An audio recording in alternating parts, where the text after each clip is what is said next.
Olá, estudantes da terceira série do ensino médio, tudo bem com vocês? E aí, como é que vocês estão? Aqui é o professor Felipe, estou aqui para gravar mais uma videoaula de sociologia para vocês.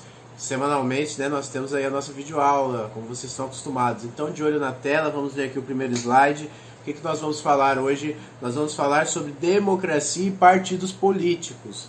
Vocês veem aqui vários logos, né, dos partidos políticos que nós temos hoje. Né? É muito importante nós conhecermos, né, os partidos, saber que tem essa pluralidade de partidos aqui no Brasil, que é muito importante, né? E também, né, saber que já houveram momentos na nossa história brasileira de que não houve essa democracia mais aberta, né? Esse pluripartidarismo que a gente fala, né? Que a gente sofreu com isso. Teve épocas que tinha 2 partidos só, né? Então era bem complicado, né? Hoje nós temos várias associações, agremiações, partidos que os cidadãos podem se filiar, construir, né, e tentar mudar a sociedade de algum jeito também. Isso é muito importante a gente entender. Né? Vocês podem ver que tem vários partidos aqui, né, que eles existem ou já existiram na história do Brasil.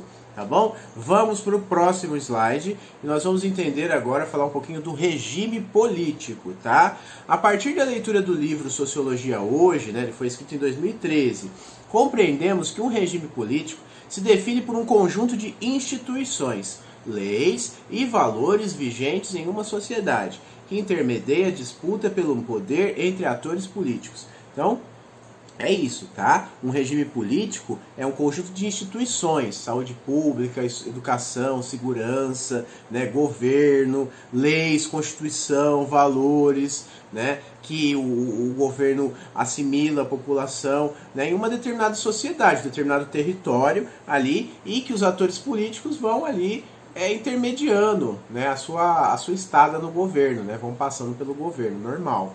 Tá? Há, no entanto, diferentes formas de organização do regime democrático, tais como os regimes presidencialista e parlamentarista. Tá? Presidencialista é um presidente, né, que tem um congresso ali para governar juntamente com ele, e os ministérios, né, tem o Tribunal de Justiça também, né, então está ali envolvido num governo mais plural e democrático, né. O parlamentarismo também está envolvido numa pluralidade maior, mas só que é um pouco diferente, né? É um primeiro-ministro governando e um parlamento ali com parlamentares, né? Congressistas, não são congressistas, são parlamentares, né? Porque é um parlamento, né? Os congressistas são no Congresso, né? E aí eles estão ali para ajudar o primeiro-ministro, né, a governar, a tomar as decisões, construir as leis, fiscalizar, fazer a manutenção de tudo isso, né? E eles associam ali isso com o primeiro-ministro. Tem também monarquias parlamentaristas, por exemplo, tem a Inglaterra, né? A Inglaterra é uma monarquia, né? Tem uma rainha, rei, né? Príncipe, família real, mas quem dirige ali, toma as decisões mesmo, é o parlamento e o primeiro-ministro, né? Que é uma monarquia parlamentarista, né? Mas o parlamentarismo, né, desassociado da monarquia, é isso, é o primeiro-ministro com o parlamento ali para ajudá-lo a governar. O presidencialismo é igual aqui no Brasil. Presidente lá, né, Congresso, né, Câmara, Senado e STF, né, que é o Tribunal de Justiça máximo, né, para governar. Né? É isso, tá bom? E vamos para o próximo slide, vamos falar sobre democracia agora, tá? A democracia é o pior dos regimes, à exceção de todos os outros, disse Winston Churchill. Eu acho que eu não concordo tanto com essa frase do Churchill por causa de que ele coloca, né, a democracia como um regime pior, um regime ruim. Eu acho que a gente deve evoluir isso também. Pensar que a democracia é um regime bom, né, um regime que a gente pode aperfeiçoar. Né, mas ok, o Churchill fala bem aqui. Né, ele fala que por mais, se a gente viajar nessa questão, por mais erros que a democracia tenha, né, que todo sistema tem, é muito melhor você ter um sistema que é feito pelo povo e para o povo do que pedir por ditadura, por monarquia, essas coisas que são autoritárias, né, que vai ter só uma cúpula ali governando e tomando todas as decisões. Então é muito melhor. Né? A democracia, para mim, não é uma coisa ruim, mas tem erros, tem falhas, óbvio. Mas só que é muito mais saudável você viver numa democracia do que viver num regime autoritário. Basta a gente usar a nossa aliada lá, a história, né? Que eu estamos aqui na sociologia, mas podemos usar a história também para entender, estudar como que foram os processos ditatoriais, autoritários, monárquicos na história, né, diferentes da democracia. A gente vai ver que morreu muito mais gente, teve muito mais autoritarismo, decisões também foram tomadas, muitas decisões absurdas foram tomadas, né, que hoje não seria mais aceito. Então, a gente precisa evoluir essas questões também, tá bom? E olha só, presta atenção, ó. Entre os regimes políticos existentes, o único que condiz com os desafios e as contradições da sociedade atual é o da democracia, conforme demonstrado na história política dos mais diversos países, né? Então é o único que condiz com os desafios e as contradições. A gente tem muita pluralidade na sociedade, pessoas diferentes, né? Nós estamos vivendo novas coisas, novas eras, mudanças. Então tem pessoas muito diferentes. Então a democracia, ela abarca todas essas pessoas porque ela vê todo mundo como cidadãos, né? Não tem esse negócio de porque um é branco, o outro é negro, o outro é gordo, o outro é magro, o outro é alto, baixo, mulher, homem, homossexual, heterossexual. Não, a democracia, todo mundo é cidadão, né? E aí todo mundo pode participar, é só votar, né? Ou se candidatar, né? Todo mundo tem esse direito, por exemplo, tá? Por isso que a democracia é tão fantástica assim, né? Você pode ali ser um ator político, né? Ou mais indireto ou também mais direto. Isso é muito, muito legal. Vamos para o próximo slide. E a democracia no Brasil? No caso do Brasil, o governo democrático tem como características o fato de que o governo é eleito pelo voto popular, voto popular. E isso é válido tanto para o poder executivo quanto para o poder legislativo. E, finalmente, pela existência de uma pluralidade de partidos políticos, né? Então, o voto aqui é popular, todo mundo vota, todas as pessoas, seja homem, mulher, né? A partir de 16 anos, né, o pessoal já começa a votar. É opcional de 16 a 18. E a partir de 18 é obrigatório, né?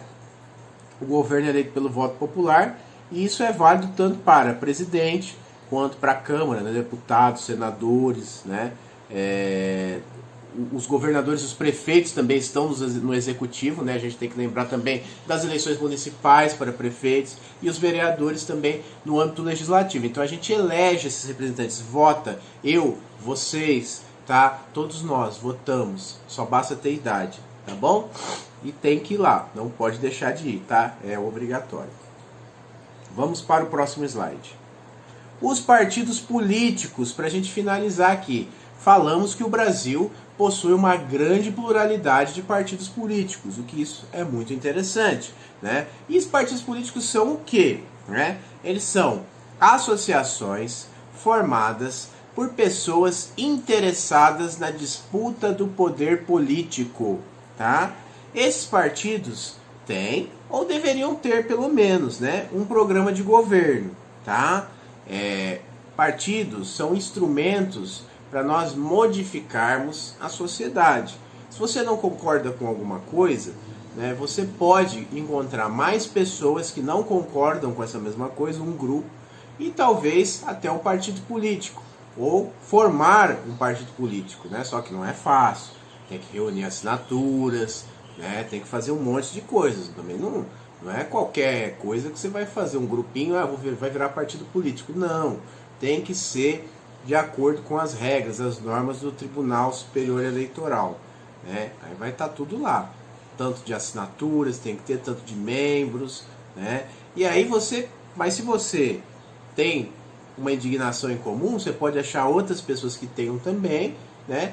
Que estão em um partido, por exemplo, se filiar ao partido, porque o partido é um instrumento de mudança na sociedade. É um dos, não é o único, mas é um dos principais, né? Porque também tem os concursos públicos, né? Quando você entra e trabalha num órgão público, né? Tem as associações, que não são partidos políticos, mas são associações, agremiações de moradores que representam órgãos, inclusive públicos até, né? Eu faço parte de uma associação, por exemplo, né? Então, é isso. é você se organizar, mas o partido político é o canal, é a chave, né, para quem tem aí espírito de liderança, algumas coisas desse tipo, e tem aí indignações, né, pode arranjar uma galera, né, um pessoal que compartilhe dos mesmos pensamentos, seja ligado a alguma coisa, se tiver interesse, né, e tentar mudar alguma coisa na sociedade. Ou simplesmente não, né, se a pessoa não tem interesse, não tem essas questões, né, pelo menos conhecer, saber que isso existe, é importante. Tá bom? E nesse programa de respeito, de governo, perdão, né? Esse programa de governo é muito comum que os integrantes possam divergir, é comum, né, que os integrantes discordem, né? Mas a adesão majoritária deve ser respeitada. Então o partido ele tem que ser também uma forma democrática de gestão, né? Se um grupo apresentou uma proposta e a maioria gostou, a minoria que não gostou também tem que aceitar ali a decisão, né, e votar com o partido nas eleições, por exemplo. Né? Mas pode contestar, dialogar, fazer debates. Né? E óbvio, né, gente, o voto é secreto. Né? A gente vota em quem for a melhor convicção para nós.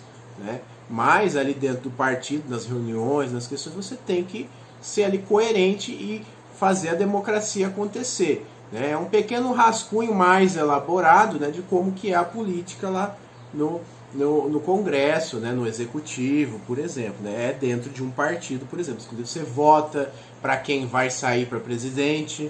Né? Por exemplo, o partido, vamos supor lá, sei lá, o partido vai lançar um candidato a presidente. Aí tem uma votação interna para escolher quem vai ser. Tem o fulano, o ciclano e o beltrano concorrendo. Aí o fulano ganha, é eleito e vai concorrer à presidência. Vai dizer que ele vai ser o presidente. Ele vai concorrer com outras pessoas que também passaram por esse mesmo processo. Que são chamadas de, talvez, prévias eleitorais. Né? Vamos simplificar. Né? Você tem uma eleição antes da eleição principal, que é para escolher o candidato que vai disputar as eleições. Tá? Então é tudo feito nessa base, né? Tem organização, né? E é uma coisa importante, né? Porque é o nosso único meio de luta. Os partidos políticos são os instrumentos de luta da população também. Né?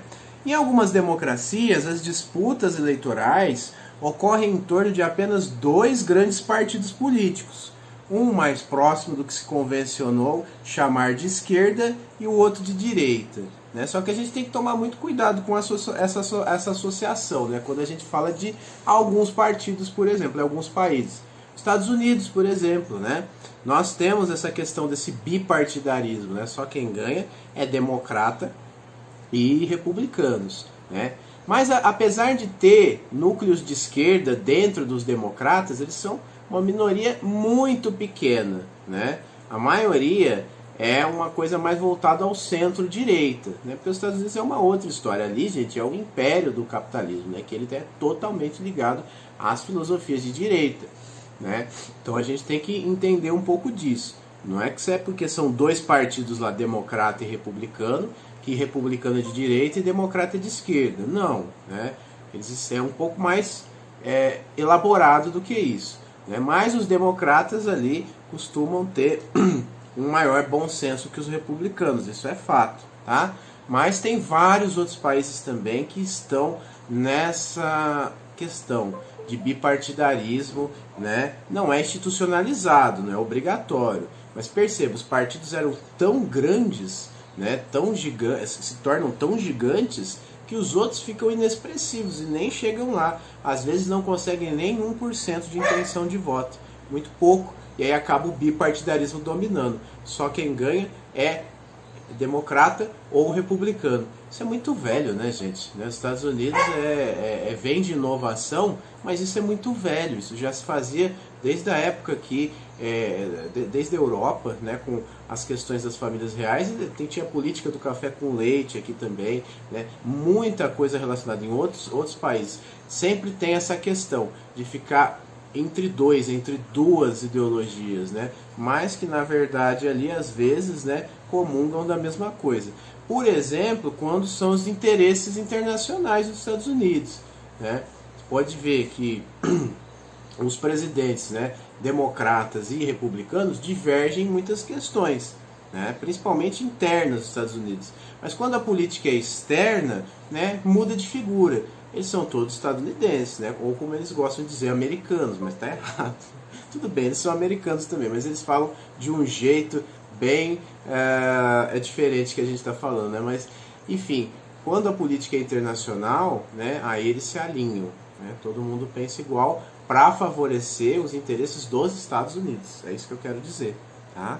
Então, a gente tem que entender isso também, tá bom? Então, por isso que o bipartidarismo é ruim, que aí só vai ter duas opções e corre o risco dessas duas opções se aproximarem, né, e divergirem em algumas coisas, mas em outras se alinharem da mesma forma, como acontece nos Estados Unidos. Então olha isso, gente. Por isso que é importante nosso pluripartidarismo. Nós somos evoluídos. Aqui no Brasil, gente, nós somos muito mais evoluídos. Apesar de se ter partidos maiores e muito mais expressivos, nós ainda temos uma pluralidade muito grande, com até crescimento de partidos menores recentemente, né? Então as pessoas estão crescendo, as ideias estão fluindo. A riqueza de ideias, a pluralidade de ideias está fluindo na sociedade brasileira. A gente teve um retrocesso recentemente? Sim, mas nós vamos passar por isso e voltar a essa questão do pluripartidarismo mais forte ainda, que é necessária, tá? E os partidos políticos são isso, tá? Pra gente entender, né? E é isso. Vamos pro próximo slide e acabou a nossa videoaula. Muito obrigado, né, por assistirem até o final. Espero que vocês tenham compreendido, né, o que são os partidos políticos, que era esse o objetivo da nossa aula. Se você tiver interesse um dia, Felício é um partido, é importante. Você vai ter lá várias atividades para fazer, vai conhecer pessoas novas, muitas pessoas, ter diversos relacionamentos, né, de amizades, né, trocar ideias, e quem sabe você tem umas ideias legais também, posso contribuir. Não estou falando que você vai precisar se candidatar, mas dar uma ideia, né, dar um pitaco, bater um papo, né, isso é muito legal. E se tiver espírito de liderança, essas coisas, candidate também, gente, é muito legal, né, é admirável quem tem essa disposição, essa predisposição para poder modificar a sociedade da forma mais eficaz, né, que é através dos partidos políticos, tá bom? Obrigado, usem máscara, continuem fazendo distanciamento e tudo mais, hein? Não bobeia, porque a Covid ainda está matando muito. E a gente tem que sobreviver até isso tudo passar, tá bom? Obrigado, boa semana, tchau, tchau, bons estudos.